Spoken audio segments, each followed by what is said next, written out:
Good morning, dear student. This is your teacher Balram Pal, and you are watching the online classes brought to you by Sri Nandiswar Vidyalaya, Khaniana. Today we are going to study class 9, subject Social Science, Economics, chapter first, the story of village Palampur. Today's key headings are farming in Palampur,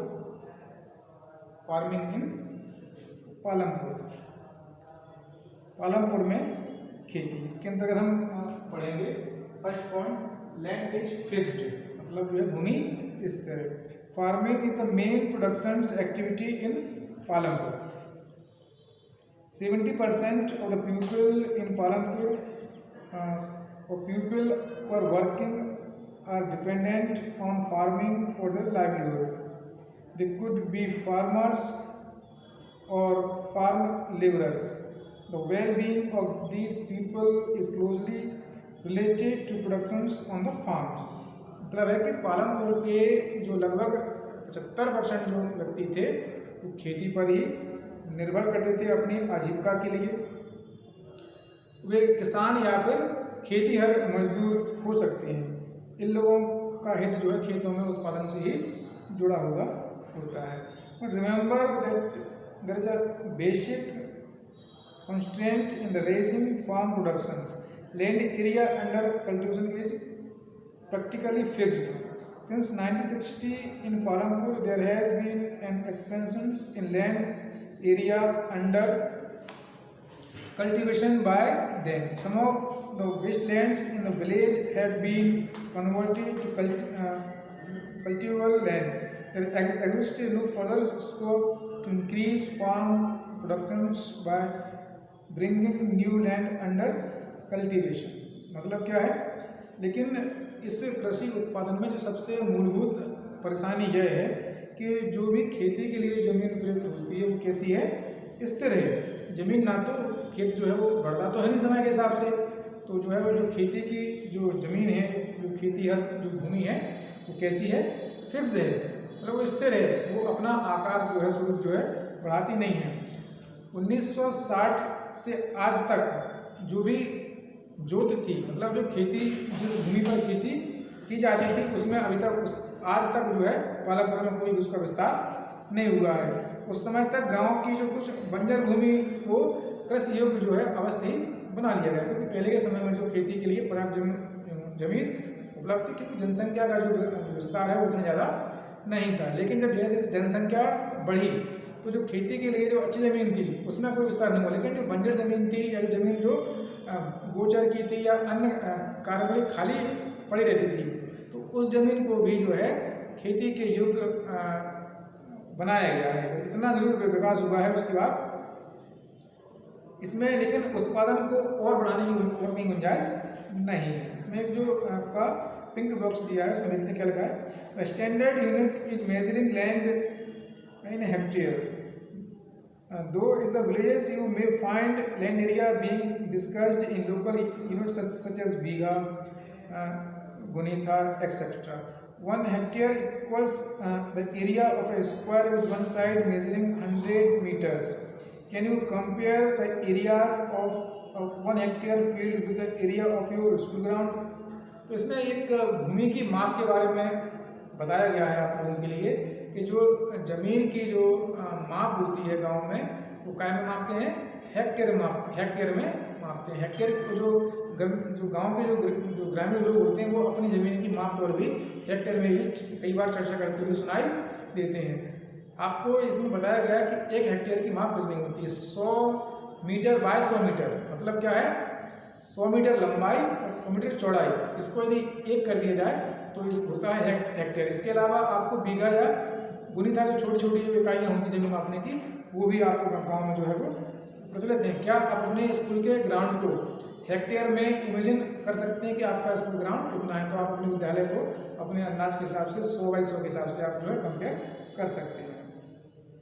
next, the second point is there a way one can grow more from the same land.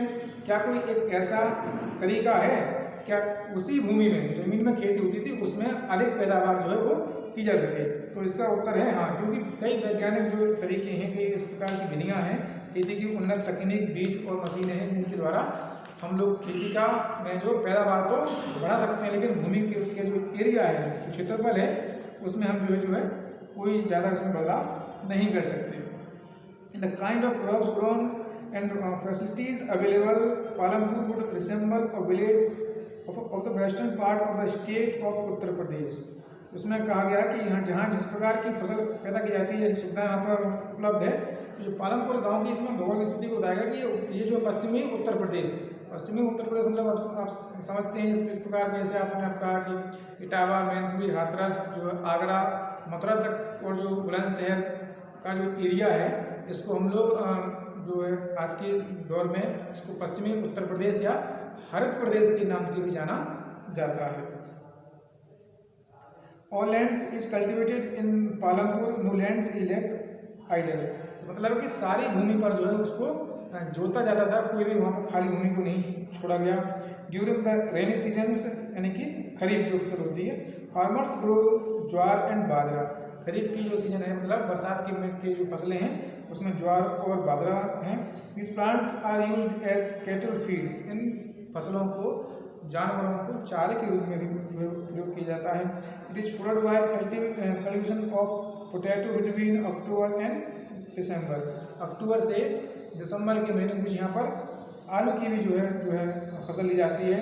In the winter season rabi fields are sown with wheat. From the wheat production produced farmers keep enough wheat for the families consumptions and sell the surplus wheat in the market of Raiganj. इसमें कहा गया है कि जो अक्टूबर से दिसंबर के बीच आलू की फसल लेने के बाद उसमें जो है गेहूं की जो है खेती की जाती है और अपने परिवार की आवश्यकता के अनुसार उसको बचाकर शेष जो गेहूं बचता है उसको पास में जो पालमपुर के जो कस्बा था, छोटा बड़ा गांव था, उसका नाम क्या था, रायगंज, उसमें जो है उसको मार्केट में उसको बेच दिया जाता था। A part of the land area is also devoted to sugarcane which is harvested once every year. और एक जो हिस्सा था उस गांव का खेती का, उसमें जो है गन्ने की खेती की जाती थी, जो साल में एक बार उसको काटा जाता था। Sugarcane is its raw form as a jaggery is sold to traders in Shahpur. और जो गन्ने को उसके उसी रूप में कच्चे रूप में उसको जो है प्रसंस्कृत किए बिना ही उसको पास का एक छोटा सा कस्बा था शाहपुर, वहाँ पर बेचा जाता था। जो शुगर केन से आपको गुड़ और शक्कर की जो है आपूर्ति होती है फैक्ट्रियों के द्वारा। The main reason why farmers are able to grow 3 different crops in a year in Palampur is due to the well developed system of irrigation. जो पालमपुर में एक अच्छा एक तंत्र था कि एक साल में वो लोग 3 फसलें लेते थे। वो इसलिए संभव हो पाया क्योंकि यहाँ पर सिंचाई का एक बढ़िया उन्नत जो है तंत्र रहने की व्यवस्था गांव में बनी हुई थी। Electricity came early into Palampur. बिजली भी अपेक्षाकृत जो अन्य गांव थे उस जमाने के, उस समय के, जल्दी आई थी गांव में। Its major impact was to transform the system of irrigation. तो उसका ही सबसे बड़ा एक मुख्य रोल था, भूमिका थी कि सिंचाई का जो है अच्छा व्यवस्था उस गांव में विकसित हो पाई।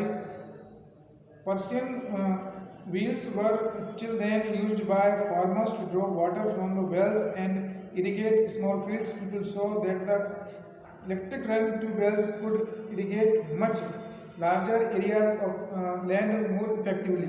The first few tubewells were installed by the government. Soon, however, farmers started setting up the private tubewells. As a result, by mid-1970s, the entire cultivated area of 200 hectares was irrigated. तो शुरुआत में जो आपने देखा होगा कि जो रहट वगैरह से जो देसी विधियों से जो है कुओं से जो है सिंचाई करते थे। उसके बाद में उन्होंने देखा कि बिजली आने के बाद के इलेक्ट्रिक जो पंप हैं या जो ट्यूबवेल हैं उनसे कम समय में ही और अच्छे से सिंचाई हो सकती है। तो इस प्रकार से ये व्यवस्था भी वहाँ पर लाई गई। और 1970 के आते आते गवर्नमेंट के द्वारा कुछ ट्यूबवेल जो है गाँव में लगाए। उसके बाद लोगों ने अपने निजी ट्यूबवेल भी लगाए। उसके बाद जो है लगभग 200 हेक्टेयर जो है ज़मीन है, 200 हेक्टेयर ज़मीन भी गांव की जो उन्होंने सिंचन बना दी थी।